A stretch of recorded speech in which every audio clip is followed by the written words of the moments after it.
Hi, my name is Andy Binker-Cosen from 21 Stocks, International Analysis of World Economy, and we're here today with Mr. Mason Duchatschek, Management Consultant and expert on employee selection, development, and productivity. He's the author of the book Sales Utopia, and he's worked with Miller Brewing Company, with Purina Mills, Bunzl Distribution, with the Brick Warehouse, just to name a few. He's been mentioned in the New York Times and Selling Power and Entrepreneur magazine. So tell us, Mason, how are you today? I'm doing great. Thanks for having me. It's a pleasure. It's a real honor. Tell us, what's your opinion on the trends in human resources lately? Are businesses developing internal departments, or are they outsourcing mostly? Very good question. And some of the trends that I'm seeing, number one, because of low unemployment, smart employers are recognizing that this is an opportunity for them to upgrade the quality of their talent in various positions. If you're a pro sports team, imagine that you managed a pro sports team. You would always seek to get more talented players to fill your roster spots. Well, companies are starting to do the same thing because unemployment is so high that they have the ability to be much more selective than they were in the past, and some companies are taking advantage of that. As it relates to outsourcing, I don't really see the biggest, how do I phrase this? I think that the trend toward outsourcing is going to be eclipsed by a trend more towards web video. I think that the average employee is more threatened, really, by web video and technology than they are having their jobs shipped overseas. For example, here in the United States, if a company decides they want to have a customer service call center set up to solve customer problems, and they recognize that the customers are typically angry when they call anyway, it might only make the situation worse if they decide to outsource those things to someone in another country who doesn't speak the language very well or doesn't understand. That would just make the customers who are already angrier. Now, that's not a problem, and I understand why companies do that to save money, but the bigger issue is what's going to happen to those jobs when it isn't someone in another country doing it. It's someone in your home country that speaks your native tongue communicating perfectly every single time via web video 24 hours a day, 365 days a year. When a customer has a question, they can get the answer they want online immediately, and it's perfect every single time. There's no worry about, the employer doesn't have to worry about whether their products or services are being misrepresented because quality control is perfect. I mean, they know exactly what they're putting on those videos to examine. I mean, look at Apple Computer. I mean, they have hundreds of videos on their site and say, hey, video tutorials, what do you want to know how to do? You know, in the old days that would involve employees, and then there might have been the trend to outsource some of those technical people. Now it's web video. Do you think that those are the trends I see. Do you think that the internet could replace human resources? Looking at replace, no. I think that's why when I answered your question, I really see two trends. I see companies becoming more demanding and expecting, because they can, the best people for the positions. Like I said, upgrading their roster spots for jobs that do require thinking and knowledge and interaction and problem solving. For those positions, I think companies are going to, human resource executives are going to be very engaged in top talent, but they're going to be less burdened by refilling unskilled positions or routine, monotonous type work that can be put on video. Does that help? Yes. And they're still going to be busy. They're just going to be busy doing different things. In regards to that, things are, as you said, there are many different things, and many times things are changing very quickly. I mean, many of the careers and jobs that exist today, 10 years ago, didn't exist, nor did anyone think that they could exist. How can human resource departments search for candidates to fill jobs that don't exist yet? Very good question.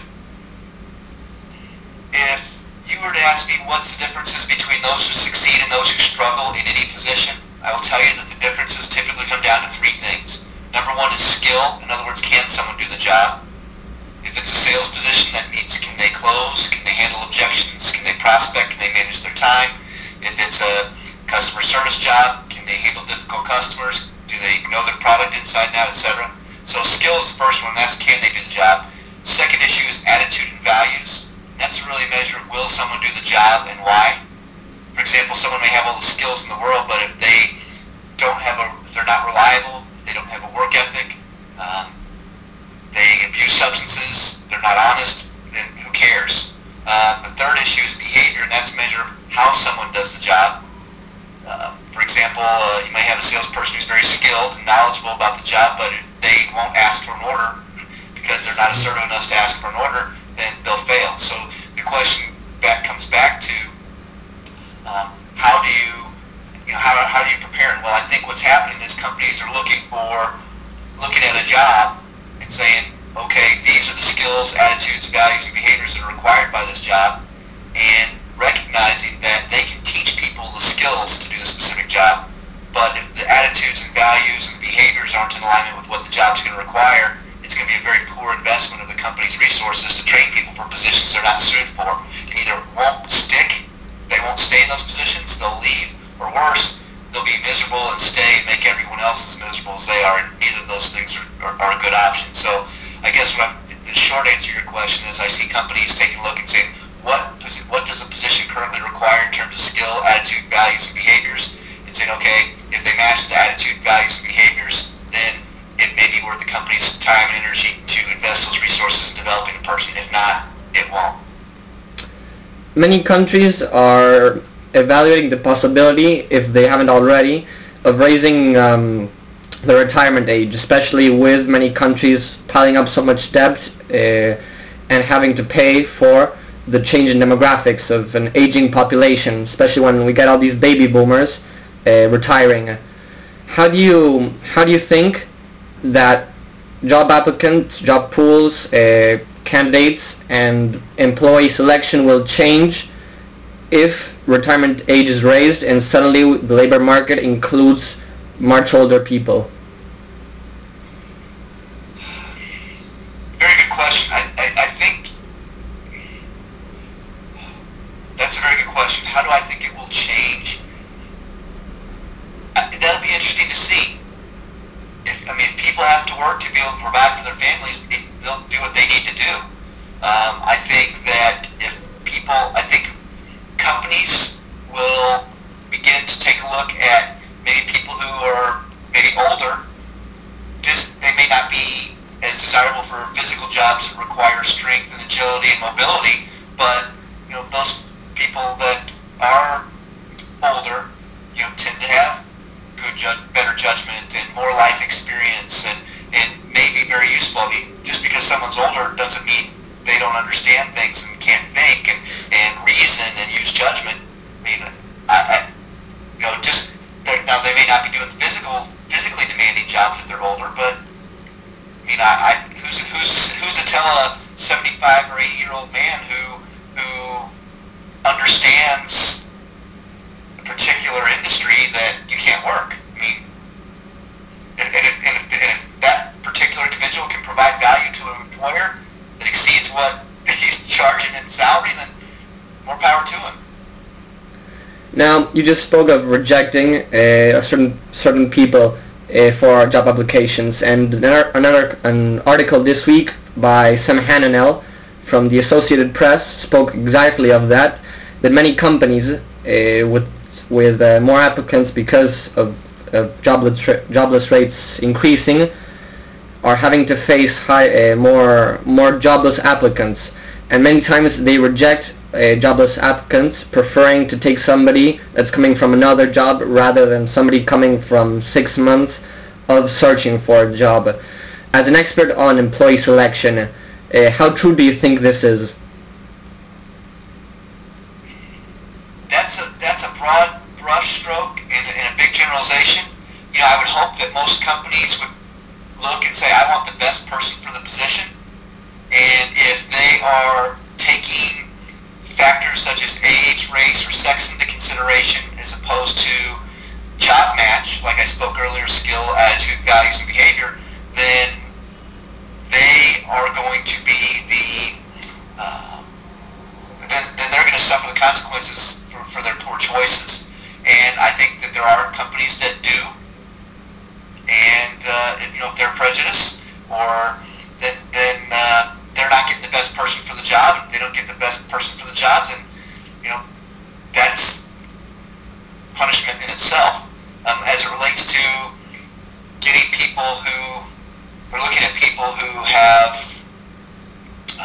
been out of work for a while, I think that just the amount of time they spend out of work isn't as much of a factor if they can make a case that they actually invested that time wisely to acquire new skills or ability. And let me give you if I'm an employer and I have two applicants, one that has been out of work for 6 months and one that has been at the same job for 10 years. I may ask the person who's been at the job, the person who's got 10 years of experience says to me, hey, I've got 10 years of experience. The reality of it is they may have 1 year of experience 10 times, and that may not be that much more valuable. And they may have been comfortable enough in the ways of their existing employer that they never really sought new skills or abilities or kept their talents up to date. Whereas someone who's been out 6 months, if they invested it wisely, I'm not saying that all of them do, but if they invested that 6 months wisely, they can acquire all kinds of particularly relevant skills, knowledge, and insights that some of the people who were, quote, comfortable in their last position, may not have taken the initiative to do.